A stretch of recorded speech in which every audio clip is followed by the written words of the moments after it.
నమస్తే మేడం, బాగున్నారా? జై శ్రీరామ్. నమస్తే. జై శ్రీరామ్. చాలా రోజుల తర్వాత మీరు మళ్ళీ మీడియా ముందుకు వచ్చారు.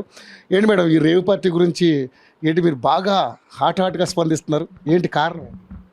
అంటే నాకు మాదక ద్రవ్యాలు కన్జ్యూమ్ చేసేవాళ్ళన్నా మాదక ద్రవ్యాలు తీసుకుంటే పిల్లలకి రేపు పొద్దున ఏమి సమాజంలో మనం ఏమిస్తున్నాం మెసేజ్, ఇది నేర్చుకోండానా, ఇలాంటి పార్టీలు చేసుకోండానా, ఇలాంటివన్నిటి వల్ల కొంచెం కోపం ఉండింది నాకు మామూలుగా.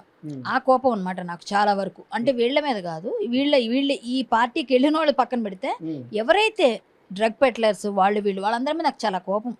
సమాజం గురించి ఎక్కువ ఆలోచిస్తాను కాబట్టి నాకు పెయిన్ ఉంది. పిల్లలు పాడైపోతారు కదా ఇలాంటి వాటిలో మనం వాళ్ళని ఇది చేయడం అందుకు అన్న ఫీలింగ్. అంటే ఇప్పుడు చిన్నపిల్లల నుంచి పెద్దవాళ్ళ వరకు ఇది వాడేస్తున్నారండి. అందరూ పెద్ద పెద్ద వాళ్ళు ఉన్నారండి, అందరూ ఉన్నారు, అందులో సినిమా వాళ్ళు ఉన్నారు, ప్రతి దగ్గర సినిమా వాళ్ళే ఉన్నారు అన్నది ఫస్ట్ చేసేస్తారు. అక్కడున్న మీరు ఎవరిని ఒక టెక్కీని వెళ్ళి మీరు ఇంటర్వ్యూ చేయరు, ఒక ఎవరైనా బిల్డర్ ఉంటే ఆయన ఇంటర్వ్యూ చేయరు, ఎవరు పెట్లరని ట్రై చేయడానికి లేదు, మీరు అలాంటివి చేయరు. ఓన్లీ సినిమా వాళ్ళు కాబట్టి నా దగ్గరకు వచ్చారు. అంటే జనరల్గా మాట్లాడుకుంటారు. అంటే సినిమా ఇండస్ట్రీ అంత వైడ్ రేంజ్లో ఉంది. సినిమా వాళ్ళు అంటేనే అక్కడ చూసేవాళ్ళు చూస్తారు. అంటే మా మీద ఎంటర్టైన్మెంట్ ఇస్తూనే మేము తిట్లు కాస్తూ బాధలు పడుతూ చేస్తున్నారు అన్ని విధాలు. కాబట్టి అది పెద్ద రంగుల ప్రపంచం, కళల ప్రపంచం. ఇక్కడే మోసాలు ఉంటాయి, ఇక్కడే ఇవి అవుతున్నాయి అవి అవుతున్నాయి, వీళ్ళు మోసపోయారు సినిమా, ఇలాంటివి చాలా వచ్చేస్తున్నాయి. కాబట్టి అది కొంచెం నాకు పెయిన్ అనిపిస్తుంది. కానీ గతంలో చూసుకుంటే చాలామంది సెలబ్రిటీలు ఇదే డ్రగ్స్ కేసులో కోర్టుకు అటెండ్ అయినటువంటి సందర్భాలు మనం చూసాం కూడా. చాలామంది పెద్ద పెద్ద సెలబ్రిటీలే రీసెంట్గా కేసులు ఇంకా నడుస్తూ ఉన్నాయి కూడా ఇప్పుడు.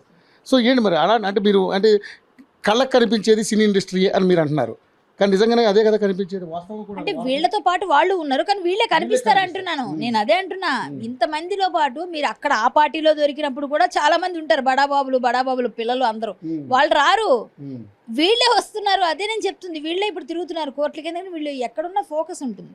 ఇప్పుడు నేను ఏదైనా బయటకు వెళ్తే నా మీద 4 కళ్ళు ఉంటాయి, కరాటేకి వెళ్ళి అంటారు.